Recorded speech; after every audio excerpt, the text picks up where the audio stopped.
Boa tarde, pessoal. Vocês estão escutando bem a gente aqui? Se estiverem bem, já está aparecendo que a gente voltou já aqui no chat para a gente poder começar o nosso passeio virtual aqui no Museu dos Dinossauros.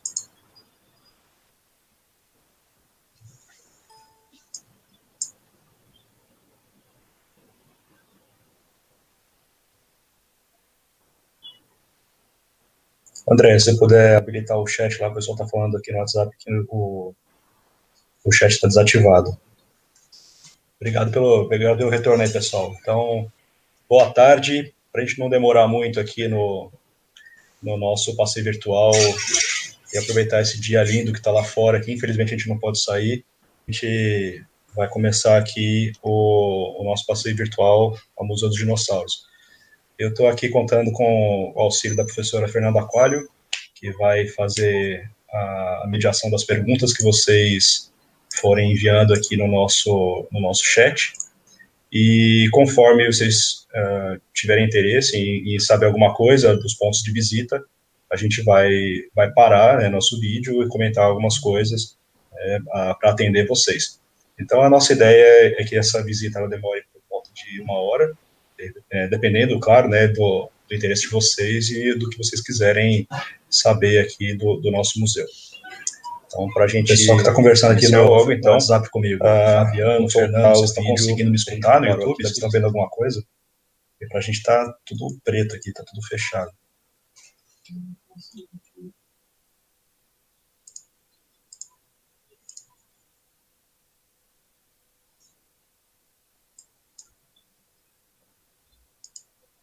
Agora foi. Então, pessoal, o canal aqui da Rádio Nas Nuvens está com 2 lives ao mesmo tempo. Tem a nossa aqui do passeio virtual e tem mais uma outra. Bom, vocês estão conseguindo ver o vídeo aí, lá o servidor. Consigo ver a minha tela, a gente consegue dar sequência aqui para nossa atividade. Tentei compartilhar novamente. Bom, quem está aí no chat, se conseguir comunicar com a gente, começar isso aqui a falar o que está vendo, é um teste que a gente está fazendo. Bem, vocês conseguem ver a tela. Olá a todos, sejam bem-vindos ao Hora da Morte, um podcast realizado pela Liga Acadêmica de Cuidados Paliativos, LACP, da Universidade Federal do Triângulo Mineiro, através de um projeto de extensão. Eu sou Daniel Pereira Rodrigues, enfermeiro, auxiliar de enfermagem, fundador e co-orientador da Liga Acadêmica de Cuidados Paliativos. Hora da Morte. Já volto. Então, aproveitando aqui... Olá a todos, muito bem-vindos a mais um episódio. A gente optou por fazer essa visita virtual, porque nós não temos ainda tá ouvindo um áudio diferente. Deve ser lá da rádio, Pedro. Obrigado pelo apoio de você, pessoal. Eu vou avisar lá o canal, porque deve ser desse negócio. André, se estiver me escutando, o pessoal aqui do chat está falando que está com microfonia com 2 áudios ao mesmo tempo. Pronto. Deu certo, Pedro? Manda um salve para nós aí e vê se está tudo certo. Muito bom ver um monte de gente conhecida aqui no chat. André. Aham.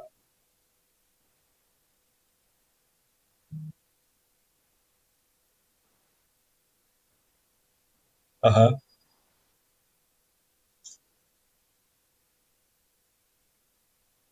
Tá legal. O pessoal tá falando aqui que tá tudo certo agora. Tá legal. Então acho que a gente pode dar sequência aqui, né, no nosso passeio. Então, vamos voltar aqui.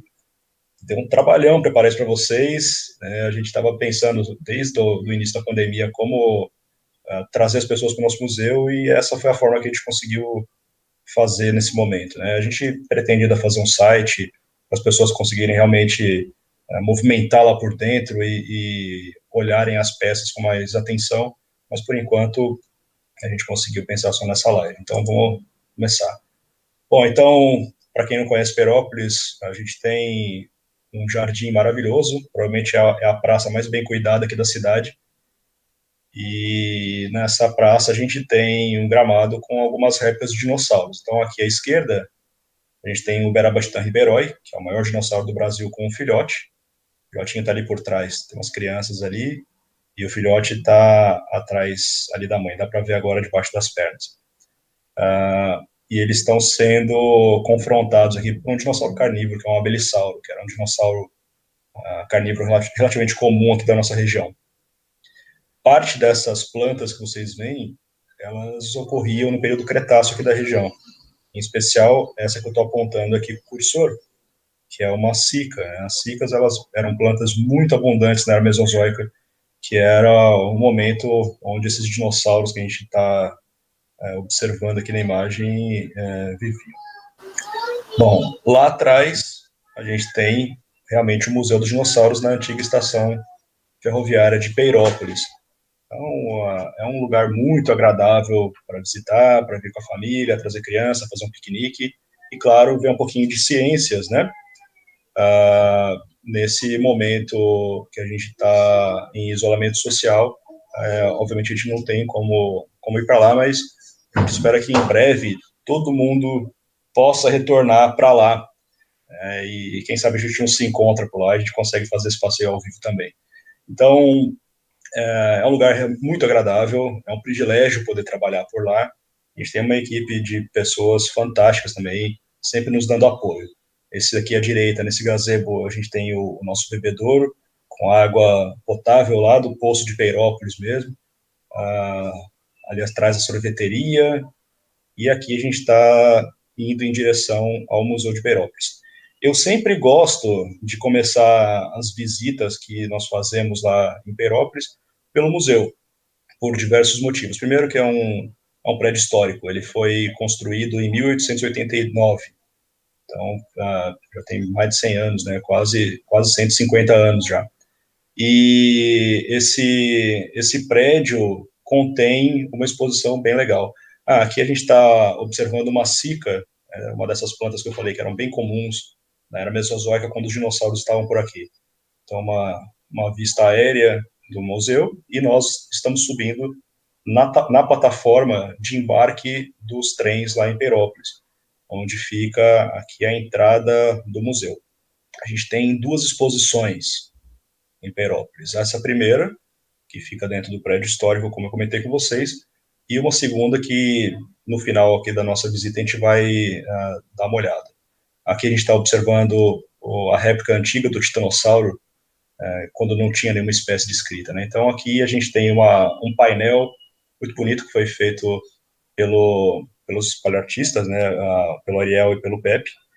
E quando esse museu foi reformado em 2004. Eu vou dar a nossa primeira pausa aqui, onde nós temos os primeiros fósseis da exposição. Esses fósseis, como todo mundo pode ver, são troncos de árvores. Esses são os únicos fósseis de plantas que nós temos aqui na região, e esses troncos, eles não são de Uberaba, eles são de Uberlândia. Uberlândia é uma cidade vizinha nossa aqui, que fica a 100 quilômetros de distância. E eles são os fósseis mais antigos que nós temos nessa exposição. Como em Uberaba nós não encontramos restos fósseis de plantas, então uma forma que nós pensamos para poder trazer para os visitantes uma ideia de como eram essas florestas que ocorriam aqui na região, era justamente com esses troncos que são de plantas que deveriam estar presentes aqui também. São podocarpáceas e araucariáceas, que são plantas que ocorrem hoje em dia ainda, são coníferas, são parentes dos pinheiros que a gente tem atualmente. Eles são troncos bem grandes e bem pesados, com várias toneladas. Esse daqui, por exemplo, tem 2,5 toneladas, e ele está completamente substituído por sílica, então ele é rocha, né? Ele não é madeira. Então, se a gente tocar nesse tronco, a gente não tem a sensação de toque como se a gente tocasse realmente numa árvore, mas como se a gente estivesse tocando numa pedra de mármore ou num granito. Bom, vou soltar aqui. Pessoal, se vocês tiverem perguntas, vocês podem fazer aqui no chat e conforme a gente for conseguindo ver, a gente já vai respondendo, tá? E se vocês quiserem também saber alguma coisa específica aqui de alguma peça, avisa a gente que a gente conversa também sobre isso. Bom, então, aqui ainda nos troncos. E aqui a gente tem um quadro bem legal, que mostra um pouco da evolução da vida no intervalo de tempo que a gente chama de éon fanerozoico. O tempo geológico ele é medido por milhões de anos e não por dias, meses e anos como o nosso calendário. Então, esses milhões de anos eles são divididos em unidades de tempo, sendo que as maiores são chamadas de éons. E essas unidades de tempo, então, elas são subdivididas em eras, períodos e por aí vai. Bom, então o éon fanerozoico é o intervalo de tempo maior e que a gente tem uma abundância maior de vida. Então, aqui a gente começa a encontrar os fósseis numa quantidade maior. E esse éon fanerozoico ele é dividido em 3 grandes eras. A primeira, aqui embaixo, que é a era paleozoica, onde a gente tem um momento, né, com a vida se concentrando nos oceanos e só em seguida indo para os ambientes continentais, como realmente a terra firme, né, e rios, lagos, enfim, água doce. Os dinossauros que nós encontramos aqui em Uberaba, eles são de uma outra era, que ela é um pouco mais jovem do que a era paleozoica, que é a era mesozoica. Aqui embaixo está sendo representado por um dicinodonte, que não é um dinossauro, e aliás, só tem um dinossauro nessa imagem aqui. E esse dinossauro é o nosso titanossauro que está aqui atrás. Esse pescoçudo com a cabeça pequenininha, quadrúpede, que era um animal herbívoro super comum aqui da nossa região. Então, aqui na frente, nós temos um dicinodonte, que eram animais mais relacionados com os mamíferos do que com os outros répteis. Aqui em cima, um pterossauro, que é um réptil voador, não é um dinossauro. Isso é muito importante, né, que a gente ressalte, porque sempre há essa confusão, né, de que um pterossauro é um dinossauro voador, e, na verdade, um dinossauro voador é um pardal, uma pomba, uma águia, qualquer ave que a gente tem moderna. Então, isso é uma coisa importante. Os dinossauros não foram extintos no final dessa era.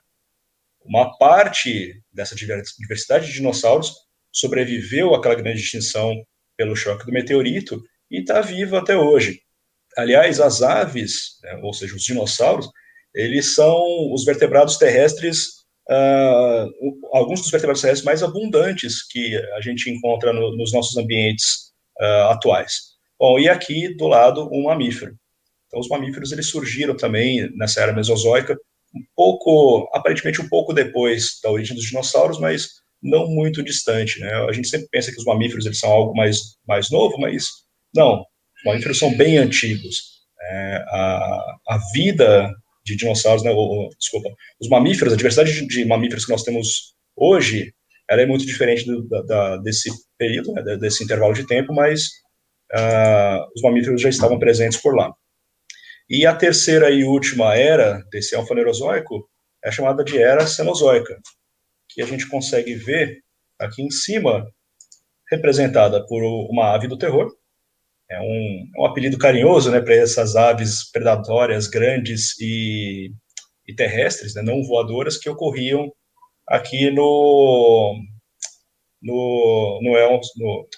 na era cenozoica, né, já em tempos mais recentes. Aqui na frente, um felino dente de sabre, um gato dente de sabre, ou tigre dente de sabre, que o pessoal chama, mas felino dente de sabre é o mais adequado da gente chamar, né, porque de fato eles não são tigres. Aqui, um mastodonte, que eram esses elefantes que ocorriam aqui no Brasil também. Aqui não sei se conseguem ver bem, porque está com um pouco de reflexo no painel, mas nós temos um índio. Então, os humanos já estavam presentes aqui. E, claro, lá no final, o nosso Museu dos Dinossauros.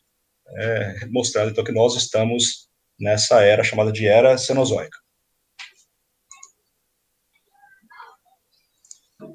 Bom, agora a gente vai já começar a ver os fósseis dos vertebrados que nós encontramos aqui na nossa região.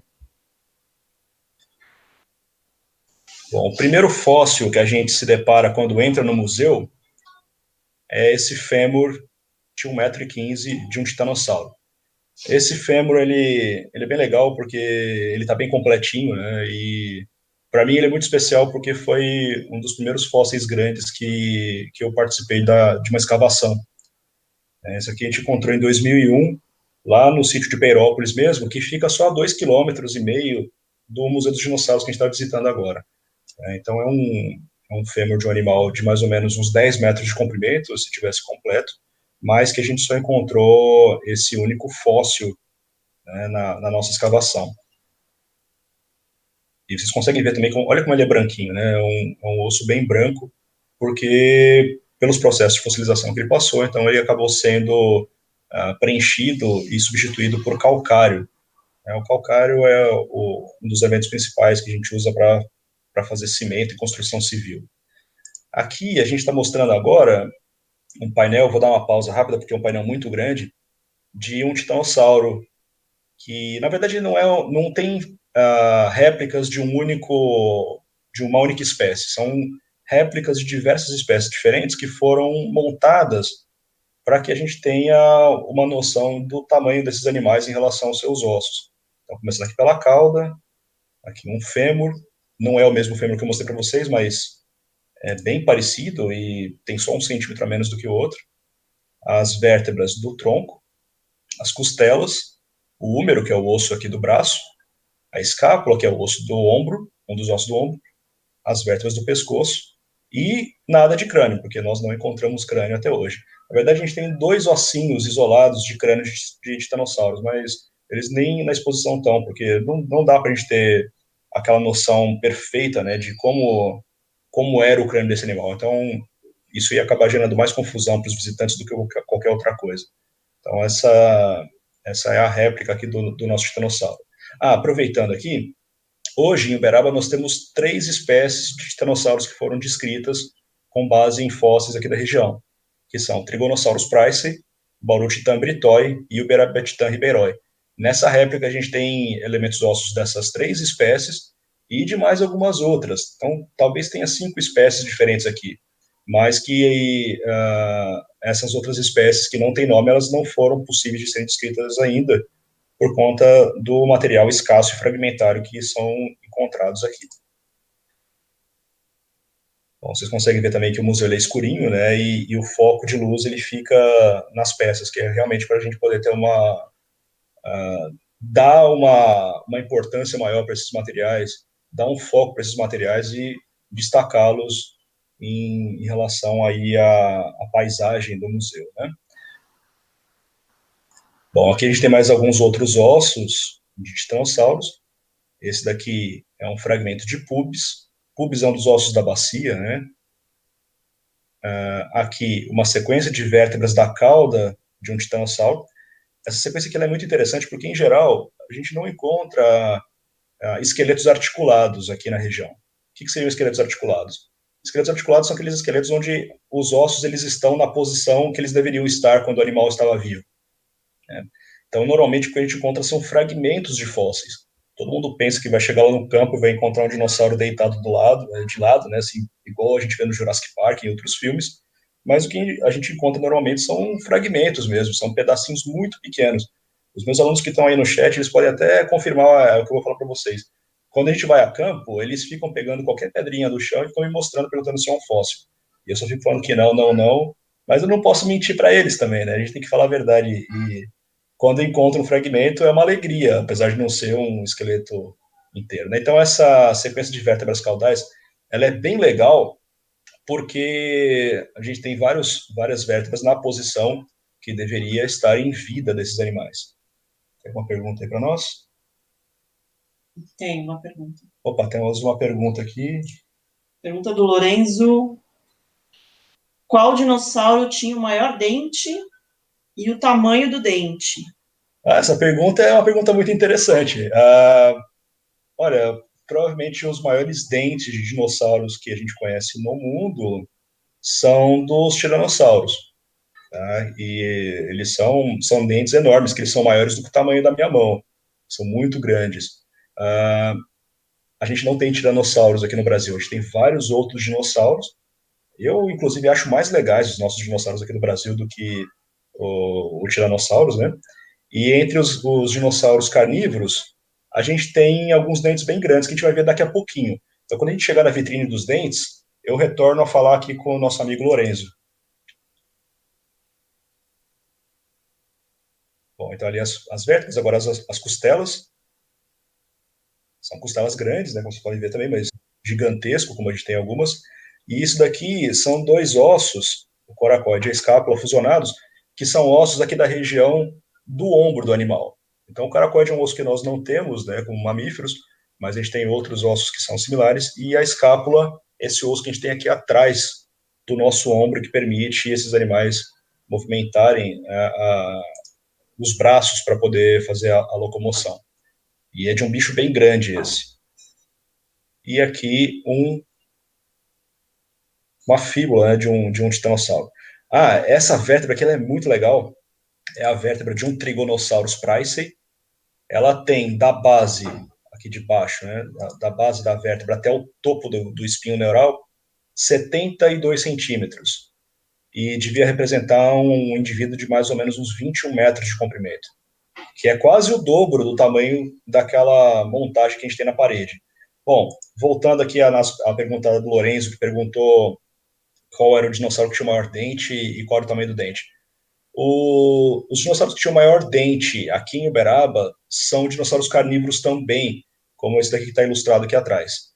E um grupo se destaca desses dinossauros carnívoros, que são os abelissauros.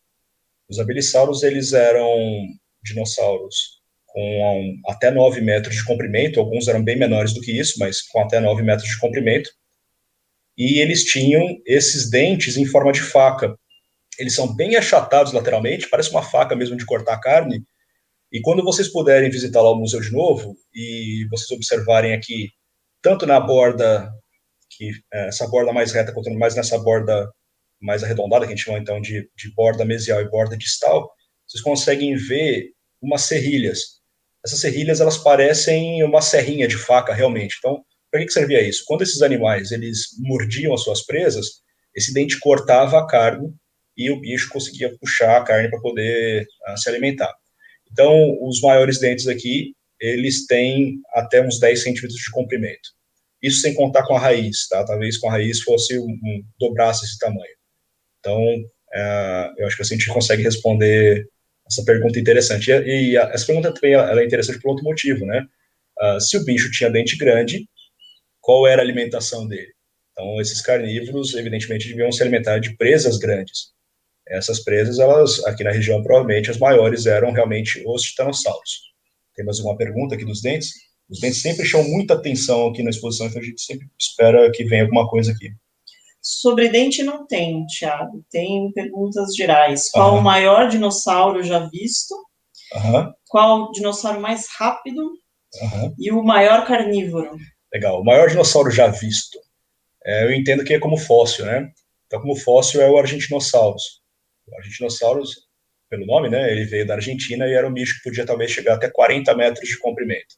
Tinha alguns outros que chegavam a um tamanho bem próximo, como o Futaloncossaurus, o Patagotitan, o Puertasaurus, todos eles tinham um tamanho por volta dos 40 metros. O dinossauro mais rápido. Pensar nos fósseis, dos dinossauros fósseis mais rápidos, é muito difícil a gente estimar a velocidade deles, até porque a gente depende de alguns dados que, bom, só com os fósseis, só com os ossos fossilizados, a gente não consegue ter. Mas o dinossauro atual mais rápido que tem são os anduriões, se eu não estou enganado, que são umas aves bem comuns da Europa que conseguem chegar a uma velocidade muito grande quando elas estão em mergulho. E o outro era... A próxima pergunta é uma pergunta mais geral, sobre os espécimes que são recebidos pelo Museu dos Dinossauros. Se o Museu dos Dinossauros recebe muitos fósseis através do projeto Paleoantar. E se sim, qual teria sido o maior fóssil encontrado já exposto? Olha, pelo Paleoantar a gente nunca recebeu. A nossa coleção, ela basicamente, ela é de fósseis aqui da região de Uberaba, do Triângulo Mineiro. E quase 99% dos fósseis que nós temos na coleção foram escapados pela nossa equipe. Então, alguns outros fósseis vieram de doação através de consultorias ambientais que, quando são encontrados esses materiais, eles têm que ser depositados numa coleção. E, por vezes, a nossa coleção ela acaba sendo aquela que vai abrigar esses materiais. Os fósseis que são encontrados pelas consultorias aqui no Triângulo Mineiro, pelo que eu sei, todos estão vindo para cá. Tá? Não é uma quantidade grande ainda, como eu falei, 99% dos fósseis que a gente tem na coleção, eles são coletados pela nossa equipe, né? Mas uma outra parte menor, ela vem, então, dessas consultorias, mas do Paleoantar, não. Por enquanto, não. Quem sabe no futuro.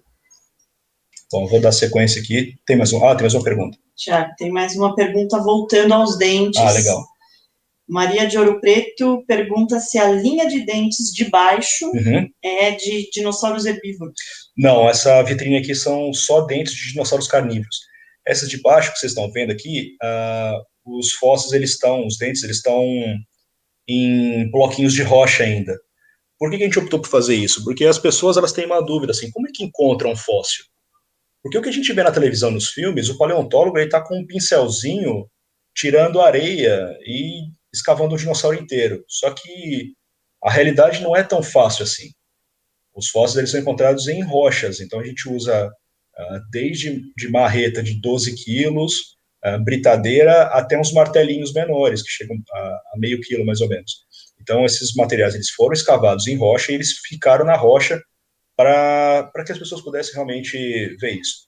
Eles têm um formato um pouco diferente desses outros aqui de cima, porque esses bichos, apesar de terem os dentes muito parecidos, né, na arcada, né, na sua boca, eles variavam um pouco em forma em relação dos anteriores e dos posteriores. Então, os posteriores, eles têm essa forma mais comprimida lateralmente, mais achatada lateralmente, enquanto os dentes anteriores, eles são mais arredondados.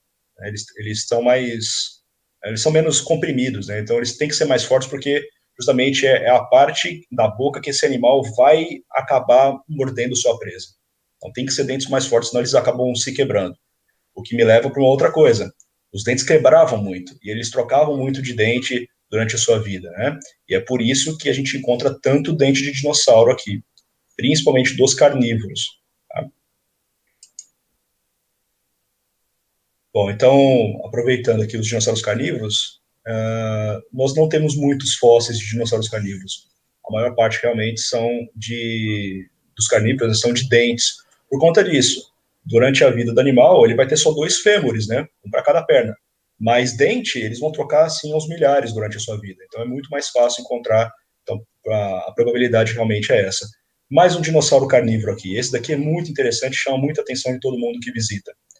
Esse é um dinossauro que a gente até hoje não conseguiu nomeá-lo, né? Não foi possível propor uma espécie para ele, porque por enquanto só que a gente tem é isso. É uma garra do segundo dedo da mão esquerda desse bicho. Nossa, mas como é que sabe que é uma garra do segundo dedo da mão esquerda? Bom, comparando com outros dinossauros carnívoros do mesmo grupo. E esse grupo é chamado de Maniraptora. Os Maniraptora são um grupo bem inclusivo que dentro deles estão até as aves. Né? Então, as aves são Maniraptora também. Por isso que aqui na reconstrução que vocês viram ali atrás, ela foi feita com esses filamentos no corpo. Então, não tem aquela aparência de um lagarto ou de um jacaré a pele, né?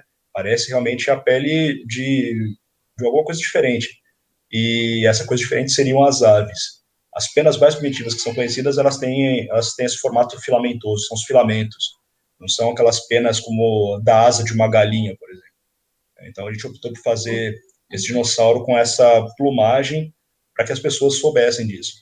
Apesar de ser só uma garra, a gente consegue ter certeza de que esse bicho tinha penas, porque as penas, elas são muito anteriores à origem desse grupo de dinossauros. Então, certamente, esses maniraptores, eles eram dinossauros emplumados. Esse daqui é um fóssil bem legal também. Tomara que a gente consiga encontrar alguns mais completos dele no futuro, porque seria uma novidade muito interessante para a paleontologia, não só aqui de Uberaba, do Brasil, como da América do Sul. Né? É um grupo bem interessante. E essa garra, ela lembra a garra de alguns dinossauros que são da Ásia, que é uma coisa muito estranha. Agora veio um dos meus fósseis favoritos do nosso museu, que é o Uberabassux terrificus. E apesar do nosso museu se chamar Museu dos Dinossauros, esse daqui é um crocodilo. Ele é um crocodilo um pouco diferente dos jacarés atuais. Ele era um animal terrestre e a gente consegue ter dicas, né, desse hábito terrestre, desse bicho, pela posição da narina dele. Esse buraquinho aqui que eu estou mexendo com o cursor é a parte externa da narina. Nos jacarés, a parte externa da narina fica em cima do crânio. o que permite que esses animais eles consigam ficar com o olho para fora e a narina para fora da água também, esperando para poder abocanhar uma presa. Esse daqui não tinha essa condição. Então, se a água ficar debaixo do olho, a narina fica dentro d'água.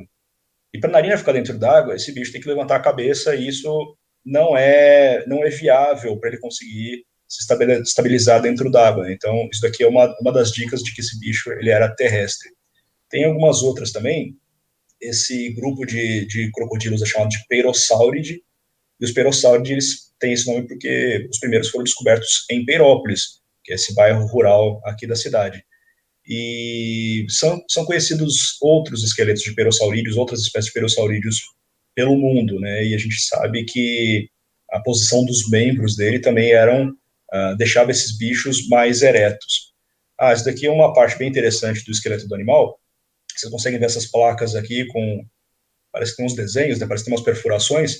Isso aqui são os ossos que a gente chama de osteodermos. Os osteodermos, eles são ossos dérmicos, ossos da pele, que formavam uma armadura nesses bichos. Os jacarés têm isso, vários vertebrados têm isso, vários dinossauros têm isso, e aqui no caso do Berabassucus está preservado uma parte dele na posição que deveria ser em vida. Então, provavelmente é um dos fósseis aqui da região, e a maior parte dos outros fósseis que a gente encontra, dos ossos que a gente encontra aqui, eles são quebrados, eles são isolados. Então, isso daqui vem uma dica, meu filho Pedro lá atrás, estava me ajudando na filmagem. Esse bicho aqui, ele devia ter um hábito escavador. Tá? Escavador, não no sentido que ele fosse como um tatu, mas ele devia morar em tocas. No ano passado, a gente descreveu um fóssil bem interessante aqui de Peirópolis, que não se trata de um animal, mas da toca de um crocodilo que foi escavada no mesmo ponto e no mesmo nível de rochas aqui do Berabassucus. Então, isso foi uma informação bem interessante para a gente poder entender como é que esses bichos se preservavam melhor do que os outros. Bom, como eu falei, tem quase 80% do esqueleto, falta a bacia e as pernas, e uma parte da cauda. Tem alguma pergunta até aqui? Tem várias perguntas, Thiago. Pode me interrompendo aí que a gente vai respondendo. Tá, tem algumas perguntas perguntando sobre a extinção dos dinossauros. Uhum. Uma outra perguntando se existe algum exemplar de espinossauro aí no museu. Certo. Se o maior dinossauro encontrado no Brasil é o titanossauro, que era herbívoro, qual era o dinossauro capaz de caçá-lo? Ótima pergunta. Acho que vamos por etapas, senão eu vou começar a esquecer de tudo. Na verdade, eu já esqueci das primeiras. Qual que era? Tá bom, fala as que você vai lembrando e eu vou... Me lembrei. Tá, eu vou responder essa última, então, que é a que eu me lembro. Tá, então, o maior dinossauro do Brasil, ele era um titanossauro. O titanossauro é um grupo de dinossauros, não é uma única espécie, é um grupo bem grande, que só na América do Sul tem mais de 40 espécies. Tá? E no Brasil, a gente tem umas 10 espécies de titanossauros descritas até hoje. E o maior deles é o nosso Berabatitan ribeiroi, que podia chegar até 26 metros de comprimento. E tem um outro titanossauro do estado de São Paulo, que é o Australopithecus magnificus, né, que ele tinha um tamanho bem próximo do Berabatitan. Eles deviam ter uma diferença de poucos metros, talvez apenas 1 metro, talvez nem isso, talvez empatassem realmente no tamanho, que é mais ou menos 26 metros de comprimento. Tá? Mas a gente tem alguns dados que acabam apontando que o Berabatitan talvez fosse maior, porque os ossos que nós temos, eles são mais alongados, mais robustos, né? Que animal predava ele? Bom, para a gente poder responder isso, a gente tem que pensar um pouco como ocorre a predação nos ambientes modernos. Então, quais são os maiores animais que nós temos hoje? Elefantes e girafas. Elefantes em volume e girafa talvez em altura, né? Mas que, bom, ambos são grandes. Quem consegue predar um elefante e uma girafa adulto? Ninguém, né? Nem um leão, nem um bando de leões, nada. Esses bichos não conseguem ser predados por outros animais. E o motivo é o tamanho, realmente. Eles são muito volumosos, eles são muito grandes, e se eles pisarem num leão, destrói o leão, né? Então, como é que um leão consegue comer um elefante e uma girafa? Eles pegam aqueles indivíduos que são mais fáceis de serem predados, que são os filhotes e os que estão doentes. Tá? Então, provavelmente, os dinossauros que conseguiam se alimentar dos titanossauros eram esses dinossauros carnívoros maiores que eu comentei com vocês, como os abelissauros. E dificilmente um abellissauro adulto conseguiria predar um uberabastão adulto. Tá? E aí não tem nenhuma evidência de que os abelissauros ou outros dinossauros carnívoros grandes se juntavam em bandos para poder derrubar uma presa, né? Então, é isso. Um titanossauro adulto, ele praticamente não tinha rivais. Tem mais uma pergunta? Sim, eu vou agrupar aqui por tema as perguntas. Então, algumas perguntas dizendo respeito à idade. Uhum. Então, sobre a época em que os dinossauros foram extintos, quais foram os últimos grupos de dinossauros a viverem, e como os paleontólogos sabem a idade dos fósseis. Legal. Bom, então, assim, como eu falei já no início aqui da nossa transmissão, os dinossauros não foram todos extintos, tá? Um grupo de dinossauros permanece vivo ainda, que é o grupo das aves, mais especificamente das neornídeas, que são essas aves modernas que não têm dentes. Por incrível que pareça, lá no final da era Mesozoica, do período Cretáceo, existiam aves com dentes e elas eram bem abundantes e bem legais, né? Então, tem fósseis incríveis dessas aves. E, bom, esse evento de extinção que matou a maior parte dos dinossauros e uma boa parte da biota, né, da fauna e da flora que ocorria na era Mesozoica, se deu há 66 milhões de anos, mais ou menos, por um choque de meteorito lá no Golfo do México. Esse choque de meteorito causou diversas modificações ambientais que acabaram levando à extinção 75% de toda a vida na Terra, né? Os dinossauros eles já estavam em declínio, né, no final desse período chamado de Cretáceo, que terminou há 66 milhões de anos, e o golpe fatal realmente foi o choque do meteorito. Então, os últimos grupos que a gente pode falar aqui no Brasil de dinossauros que ocorriam são esses que eu estou mostrando para vocês aqui no museu. Uberaba, as rochas aqui de Uberaba, né, essa que vocês estão vendo, né, esses fósseis, elas são desse intervalo final da era Mesozoica. Então, elas têm uma idade entre 72 e 66 milhões de anos. Então, titanossauros, os abelissauros, os maniraptores, eles eram alguns dos últimos dinossauros que viveram aqui no Brasil. E se a gente quiser falar de espécie, então, trigonossauros, berabachitã e baurutitã são algumas das últimas espécies de dinossauros que viveram aqui no nosso país. E tinha mais... como é que a gente sabe a idade, né? Bom, tem duas formas de a gente estimar a idade dos fósseis. Uma é por um método direto, que é o método de datação isotópica. Então, é necessário que haja isótopos radioativos, elementos radioativos nas rochas, para que a gente consiga datar exatamente qual que é a idade daquele nível de rochas. Infelizmente, aqui na nossa região, a gente ainda não encontrou esses elementos que possam fazer essa datação que a gente chama de absoluta, né? E para isso a gente faz uma outra datação, uma datação com dados secundários que podem ser atribuídos, então, para a idade das rochas que a gente tem, que é chamada, então, de datação relativa. Então, a datação relativa, ela se dá pelo estudo das camadas geológicas, pelo estudo das camadas de rochas.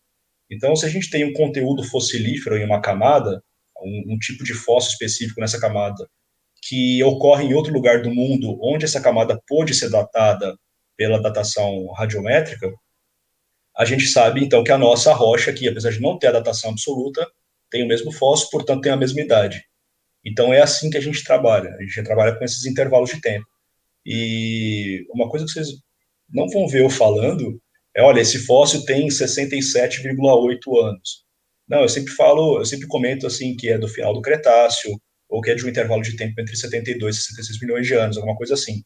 Porque realmente não dá para a gente saber a idade de todos os fósseis. Não é possível você pegar o fóssil e fazer um método de datação com fósseis tão antigos quanto esses.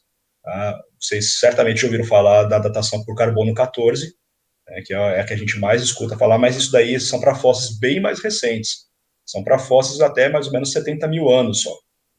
Então funciona lá com um tigre dente de sabre, uma preguiça gigante, um esqueleto humano. Isso dá para fazer datação com o carbono 14. Fóssil de dinossauro com milhões de anos, infelizmente não é possível. Tem mais alguma? Tiago, tem mais uma pergunta interessante sobre como a gente estuda os fósseis, né? O que os cientistas mais reparam, mais notam ao investigarem um osso de dinossauro? Acho que a pergunta é sobre qual característica que os paleontólogos estudam nos fósseis. É uma pergunta profunda e muito boa. Pergunta taxonômica. Realmente é isso que a gente faz. Então a gente pega o fóssil, a gente tem que ficar olhando características que permitam a gente identificar a que grupo pertence. Então, no caso dos titanossauros, o que a gente usa mais são as vértebras. Por que as vértebras? Porque esses bichos têm um monte de vértebra, né? São 13 no pescoço, 10 no tronco, na cauda mais umas 30, pelo menos. E enquanto fêmur, húmero, é 2 de cada só. Né? Então, os elementos dos braços e das pernas, é só 2 que cada bicho tem durante toda a sua vida, né? Então, o que os titanossauros têm mais, o que os animais têm mais são as vértebras. Então, no caso dos titanossauros, o que a gente usa são estruturas nas vértebras que permitem a gente comparar com outros fósseis. Dessa forma, a gente consegue saber, isso é um titanossauro, isso é um outro dinossauro, esse é um trigonossauro, isso é um bauru-titã. Então, a gente consegue, através, né, de alguns pontos dos ossos, a gente consegue identificá-los, né, e descrever essas espécies. Bom, acho que vou caminhar aqui, que já está passando rápido pra caramba, né? Bom, esse lugar aqui, esse corredor, a gente chama de Corredor da Morte, porque aqui no teto tem desenhado, né, o meteorito que se chocou lá no Golfo do México, né, no final da Era Mesozoica, e que extinguiu a maior parte dos dinossauros. Bom, aqui a gente tem diversos ossos de dinossauros. Aqui à esquerda tem ossos de dinossauros que foram descobertos, inclusive aqui dentro da cidade de Uberaba, como essa placa external que foi encontrado debaixo aqui da cidade, na escavação de um edifício, vértebra cervical, e um pedaço de ilho, que é um osso da bacia. Do outro lado, que a gente vai ver já, a gente tem outros materiais menores, que são de outros bichos, né? Então aqui tem uma vértebra de um crocodilo. Os crocodilos, eles eram bem abundantes aqui na nossa região. Eram crocodilos diferentes, né, desses que a gente tem nos ambientes modernos, e na verdade eles eram bem mais legais, né? Aqui mais 3 dentes de abelissauros. Esses aqui são dentes de crocodilos, né, de diversos grupos diferentes. E aqui, a luz está estourando, mas dá para ter uma noção bem de leve, né? 3 dentes de dinossauros herbívoros. Alguém perguntou lá antes, né, se eram dentes de herbívoros. Não, aqueles lá eram de carnívoros. Esses são de herbívoros. São dentes de titanossauros. Eles têm essa forma de lápis. Esses bichos, então, eles abocanhavam um ramo de planta, fechavam a boca e puxavam. Quando eles puxavam, as folhinhas eram arrancadas e eles engoliam. Numa quantidade enorme, né, já que eram animais de umas 10 toneladas, pelo menos.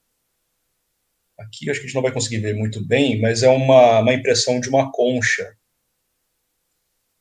Uma impressão de uma concha de rio. Não está muito clara a imagem. Mas quando vocês forem lá, vocês vão ver muito bem. E aqui um osteodermo de um titanossauro, que é um ossinho bem interessante, que dá também essa dica para nós de como era a aparência externa desses bichos. Bom, aqui na frente a gente tem, então, um painel mostrando como um dinossauro se torna um fóssil. Então, um bicho vivo, ele morre, ele tem que ser soterrado, de preferência rapidamente. Depois de ser soterrado, começam os processos de substituição e de preenchimento por outros minerais. E, no fim, em campo, nós encontramos eles. Bom, aqui nessas vitrines a gente tem ossos de tartarugas. Então, são vértebras de tartarugas. Depois ele tem fragmentos de carapaça. As tartarugas, elas são bem abundantes aqui também. São tartarugas parecidas com as que a gente tem nos ambientes modernos aqui da região. Esses cágados pescoçudos que a gente tem por aqui, eles deviam ser bem parecidos com essas que nós encontramos como fósseis aqui, só que algumas aqui eram bem grandes. Vou mostrar para vocês depois. Lagartos ocorriam aqui também. Aqui é uma réplica dos ossos de um Pristigwana brasiliensis, que é um dos lagartos igonídeos mais antigos do mundo, que foi descoberto aqui em Uberaba. uma reconstrução bem bonita lá, feita pelo paleoartista Jorge Blanco, de Buenos Aires. Maravilhoso, mas parece que o bicho vai sair andando a qualquer momento, né? E aqui, fragmentos de tartaruga, uma tartaruga enorme, uma tartaruga de quase 1 metro de comprimento de carapaça. Alguns podiam até ser maiores do que isso, então era um ambiente bem interessante, né? Com crocodilos, tartarugas gigantes, dinossauros,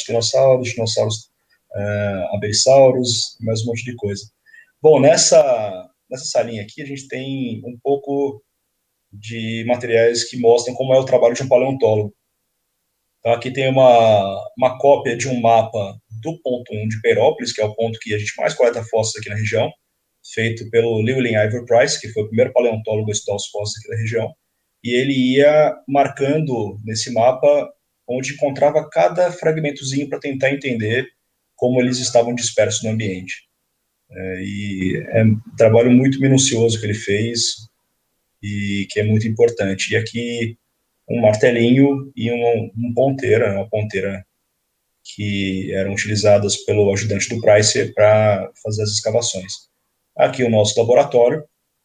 Em breve ele vai estar sendo habitado de novo com preparação de fósseis. Aqui na frente tem um esqueletinho de um crocodilo de Campina Verde. Você pode notar que o esqueleto ele é mais escuro, né? Aqui a rocha é mais avermelhada, bem diferente do que a gente tem aqui em Beraba, né? Então é do Triângulo Mineiro também, mas ele é um pouco mais antigo e é de uma outra localidade. Depois eu mostro para vocês um pouquinho mais desses esqueletos lá na nossa outra exposição. Aqui um outro fragmento de um fêmur de um titanossauro, dessa vez quebrado. Vocês conseguem ver, inclusive, a abertura do canal medular, preenchida por cristais de calcita. É bem interessante, a preservação desse fóssil está bem legal. E lá atrás, na nossa prateleira, a foto de um ovo e de mais outros 3 ovos, e a fotinho lá do Llewellyn Ivor Price, que a gente homenageia ele com o nome do nosso centro de pesquisas, que é o nosso laboratório de pesquisa. Essa vitrine é uma vitrine que as pessoas gostam bastante também de visitar, que é a vitrine dos ovos. Então aqui tem uma réplica de um ninho de um titanossauro, com um filhotinho nascendo, né, os filhotinhos nascendo, a mãe olhando, e ali atrás, a gente vai virar já para ele, tem um fóssil de cascas de ovos que foram encontradas também aqui em Uberaba, no bairro de Ponte Alta. Ponte Alta é um bairro que fica mais ou menos uns 15 quilômetros de Perópolis, e é um dos bairros mais a leste aqui da região, da cidade. Então as casquinhas elas estão todas agrupadas aqui, certamente os filhotes, né, eclodiram e ficou então as casquinhas lá no fundo do ninho. Alguma pergunta? Tem algumas, inclusive, estão fazendo algumas repetidas aqui, mas... foi repetido, a gente pede desculpa, mas não dá para responder. Não dá para responder de novo, né? Tem algumas perguntas sobre o primeiro e o último dinossauro a ser registrado. Uhum. Há várias perguntas sobre como os dinossauros foram extintos. Uhum. Primeiras formas, né? O primeiro dinossauro. Estou tentando agrupar aqui as perguntas, porque tem muitas repetidas. Então, eu acho que vou responder primeiro essa daí do primeiro e do último. Beleza. Bom, o primeiro dinossauro é difícil de falar qual que realmente é o primeiro, mas os mais antigos que são conhecidos hoje são os dinossauros do Rio Grande do Sul e da Argentina, do Triássico do Rio Grande do Sul e da Argentina, que tem uma idade entre 233 e 232 milhões de anos. Aparentemente, o do Rio Grande do Sul tem uma idade um pouquinho maior, assim, 2 milhões de anos mais antigos do que os da Argentina, mais ou menos, e tem alguns dinossauros lá que tem essa idade, né? É difícil a gente apontar qual deles é o mais antigo. Os tauricossauros, né, no Brasil, o Herrerasaurus na Argentina, eles são alguns dos mais antigos. Bom, os últimos dinossauros são esses que a gente está vendo voando aqui na rua. Se a gente olhar para a janela, esses são os últimos dinossauros que estão vivendo, né? Bom, mas imagino que a pergunta tenha sido sobre os dinossauros extintos lá no final do período Cretáceo. Vários foram extintos lá, então também não tem um último.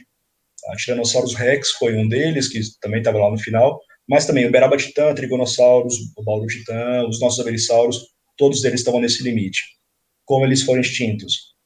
Como eu comentei com vocês, eles já estavam em um declínio, eles já não tinham a mesma diversidade que eles tinham antigamente, né, que eles tinham anteriormente, e esse choque do meteorito acabou, então, eliminando todos os dinossauros não avianos, mais uma parte dos dinossauros avianos, e só realmente esse grupo menor de aves sem dentes, né, os neornídeos, que permaneceram após a extinção. Tem uma pergunta sobre os exemplares que existem no museu, né? Você tem ideia do número de exemplares? E uma outra pergunta sobre se existe algum espécime de titanoboa. Legal.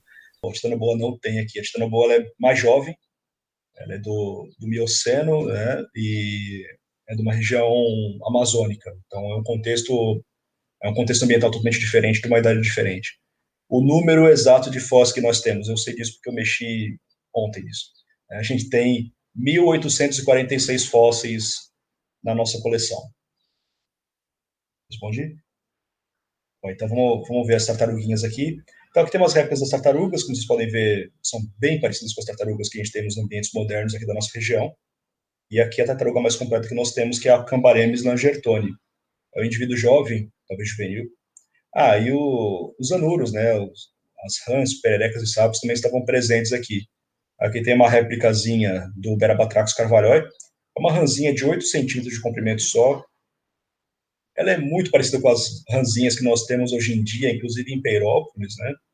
E aqui uma reconstrução do esqueleto e uma reconstrução em vida feita pelo Rodolfo Nogueira, que é um paleoartista que mora aqui na cidade e faz essas esculturas, essas ilustrações maravilhosas que vocês estão vendo aqui nesse lugar.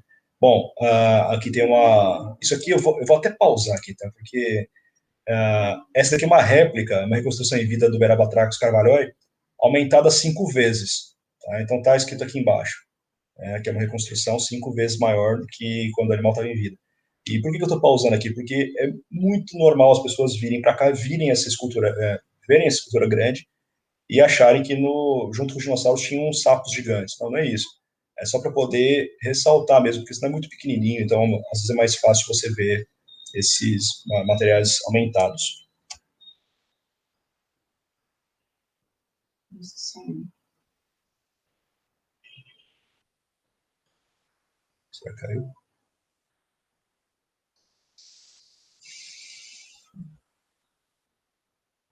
Bom, aqui a gente tem o crânio de um abelisauro. Tem o crânio de um abelisauro, cabeça, né, que estão em vida. Em geral, as pessoas não conseguem ver isso aqui. Espaço batido aí, porque ele fica na parte mais alta, mas é uma reconstrução bem bonita, bem legal de um abelisauro. E aqui, o lado de fora. Eu gosto muito dessa jardineira aqui, que é uma jardineira na forma de um titanossauro. Fica aqui do lado de fora do museu. Bom, agora a gente vai começar a ir para a nossa próxima exposição.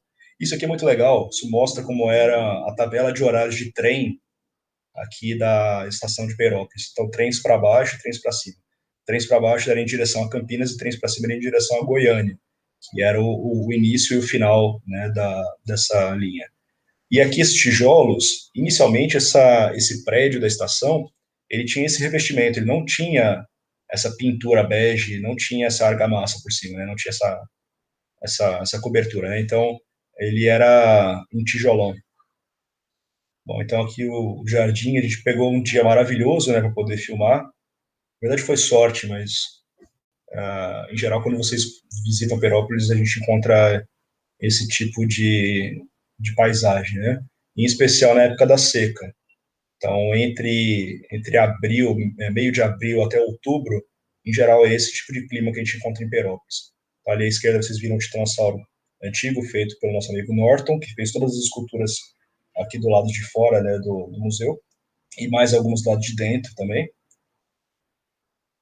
E aqui um pouco do paisagismo e do caminho. Eu optei por deixar filmado o caminho, porque é um caminho legal também. Em geral, quando eu levo as pessoas para visitar Peirópolis, a gente vai conversando nesse caminho, né? Então aqui acho que a gente consegue conversar com algumas perguntas também, né, Fê?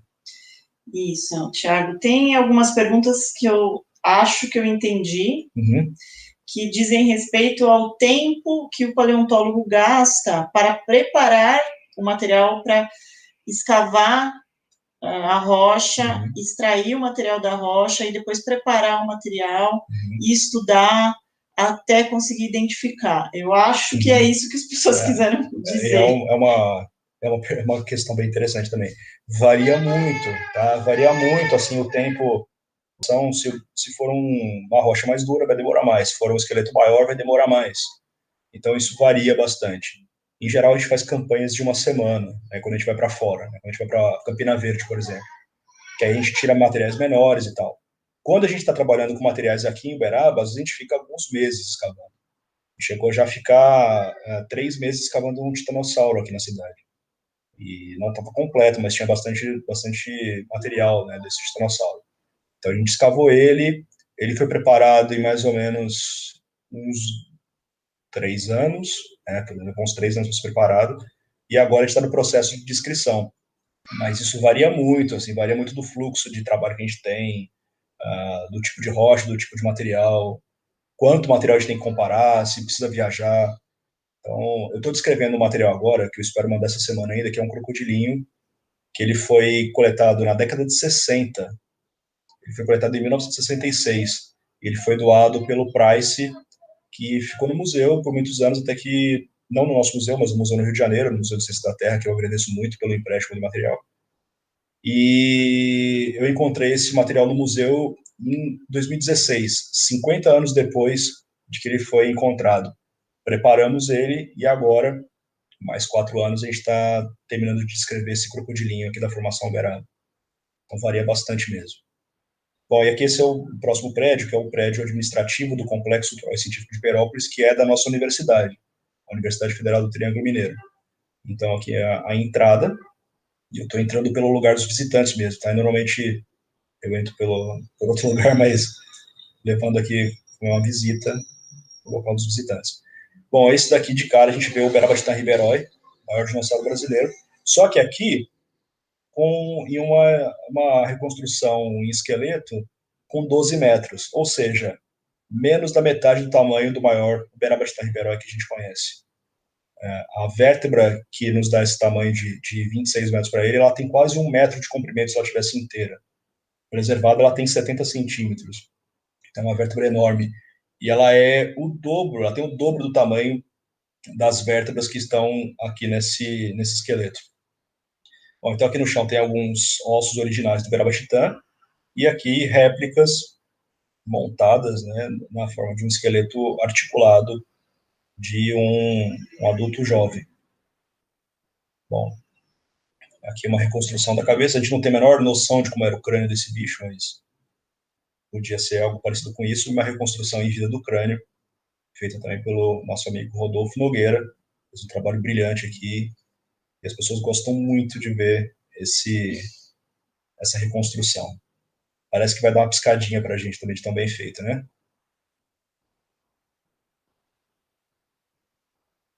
Aí aqui na frente a gente tem um esqueleto de um pterossauro, um tapejarídeo.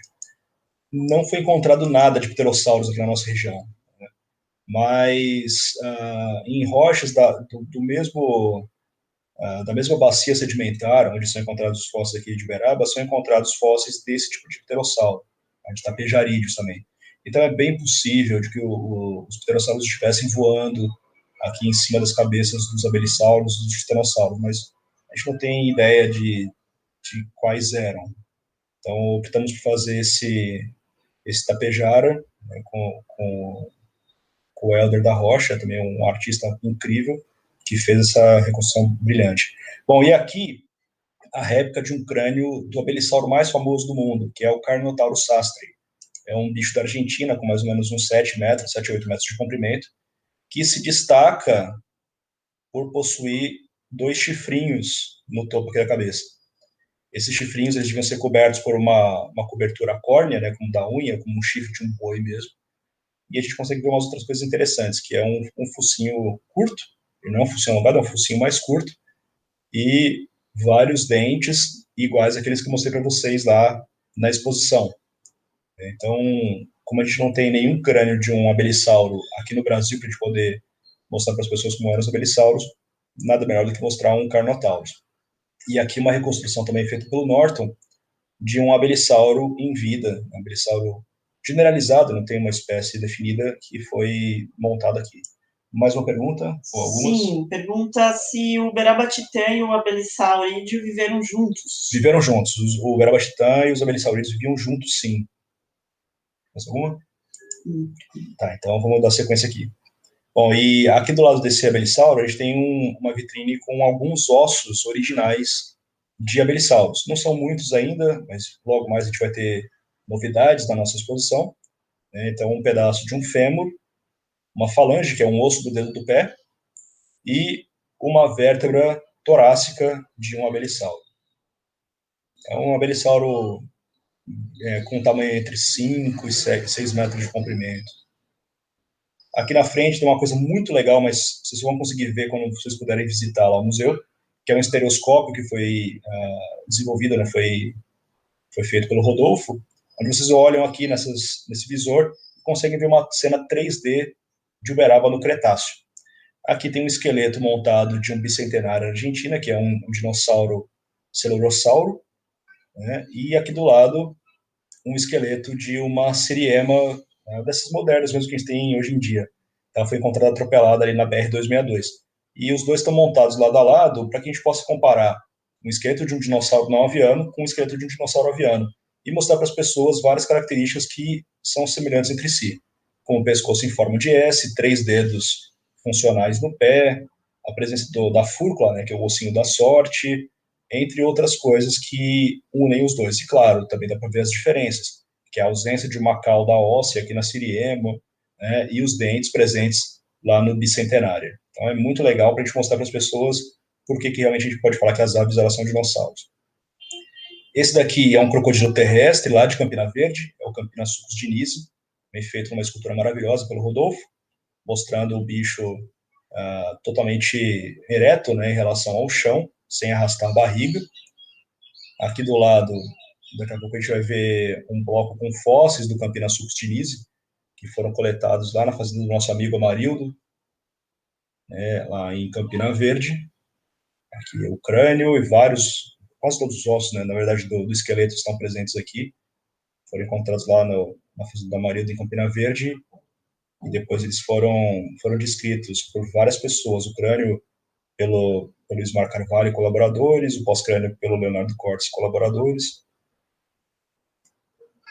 mostrando aqui o bloco de rocha como ele é tirado no campo, né, em gessa, para que não haja uma fragmentação do material, e depois ele é trabalhado aqui.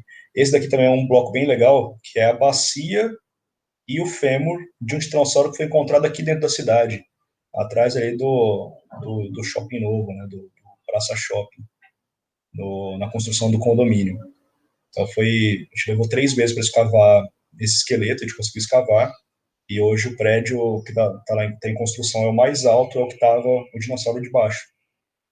Então aqui a gente vê a parte da frente, né, da bacia, tem uma vértebra aqui ainda, uma vértebra do tronco aqui o pubis.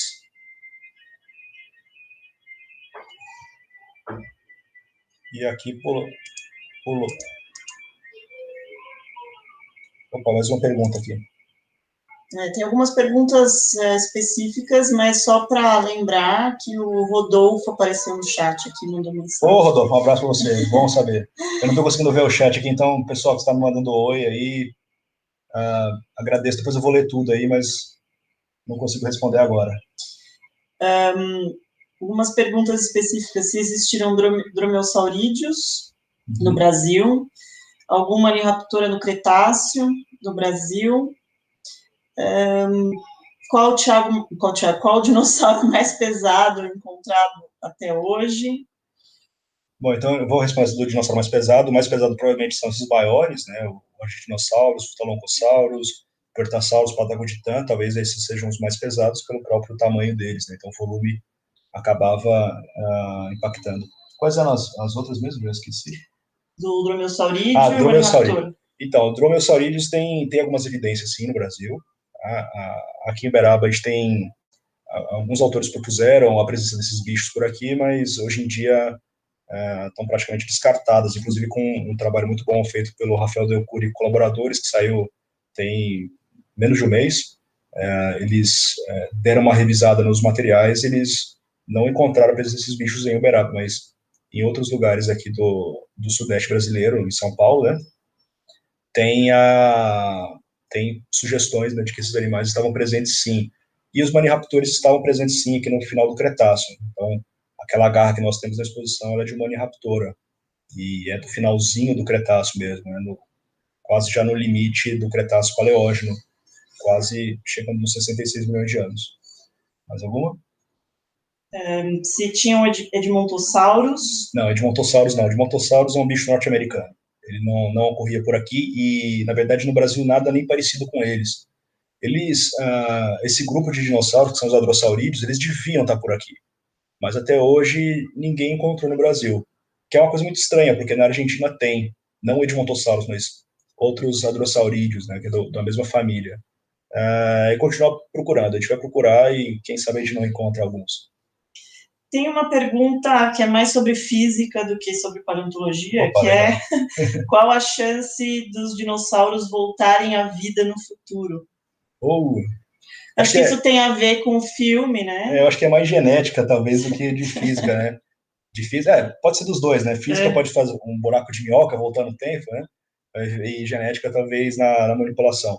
Olha, se pegar o Jurassic Park, o Jurassic World, né, e tentar recriar, não vai dar certo. Por que não vai dar certo? Porque... Só vou mudar aqui de posição, porque eu estou esbarrando. O DNA, ele tem um tempo de desnaturação. Ele tem um tempo de desnaturação em algumas condições específicas, né?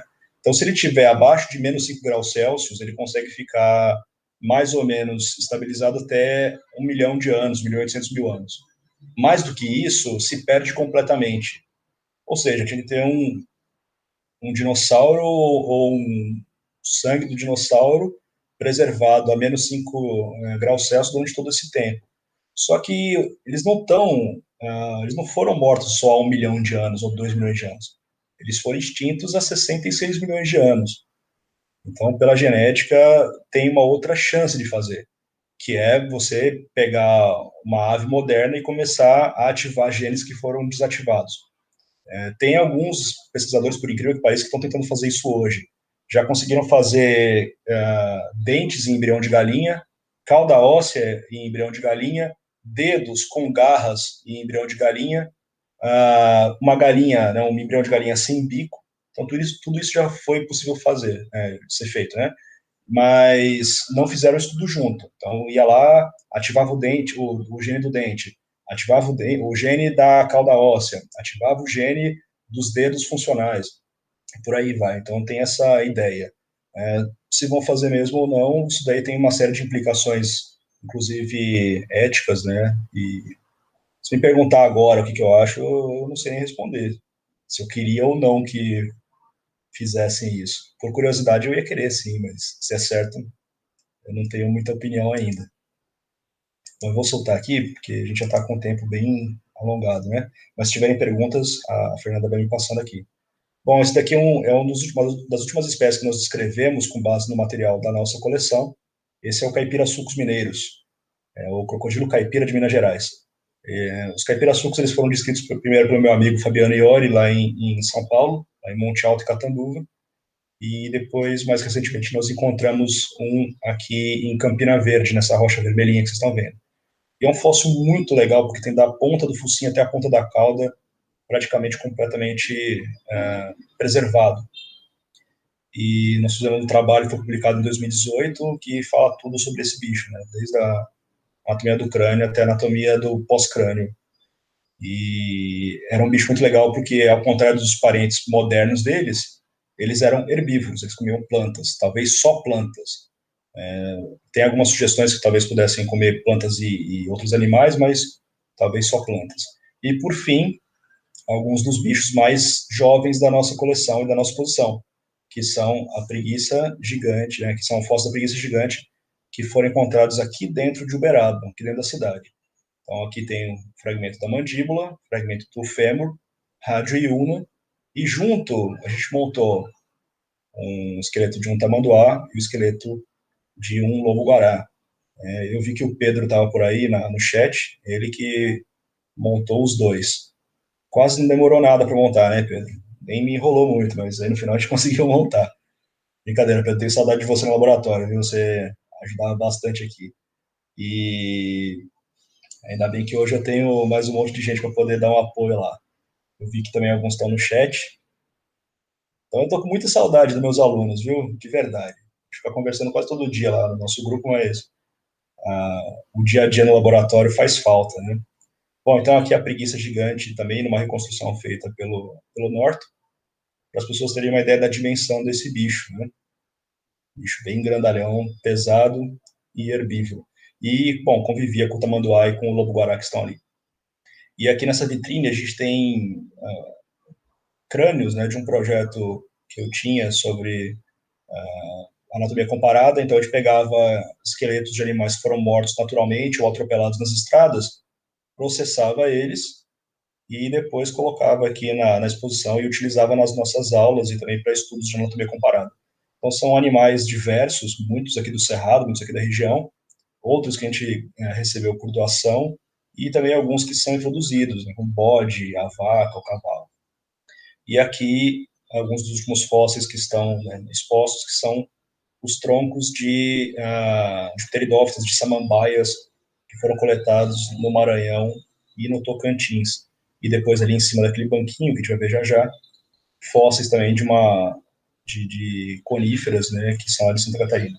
Bom, e para a gente finalizar a nossa visita, eu fiz algumas imagens aqui dos corrimões desse prédio, que, não sei se vocês estão notando, mas são os trilhos da ferrovia que passava ali na estação de Perópolis.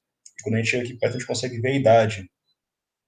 Esse daqui é de 1907. É isso, né? 1907. Tem alguns de 1907, 6 e 8, né, aqui nos corrimões. Bom, e a gente está encerrando aqui o nosso passeio virtual. Espero que vocês tenham gostado aqui desse passeio. Peço desculpas aí pelas falhas técnicas que a gente teve, mas eu acho que pelas perguntas e pelo retorno que vocês deram, eu acho que o pessoal gostou. Se vocês quiserem fazer mais perguntas, a gente tem algum tempinho ainda. Pode falar, Fê? Tem algumas perguntas aqui interessantes. Uma fala sobre os historiadores, mas eu acho que a pessoa quis dizer paleontólogo, né?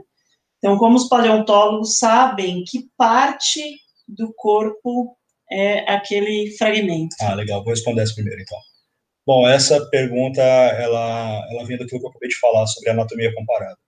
A anatomia comparada é um ramo do estudo da biologia, né, e também de ciências morfológicas, né, da saúde, que basicamente consiste em você pegar o objeto de estudo que você está fazendo.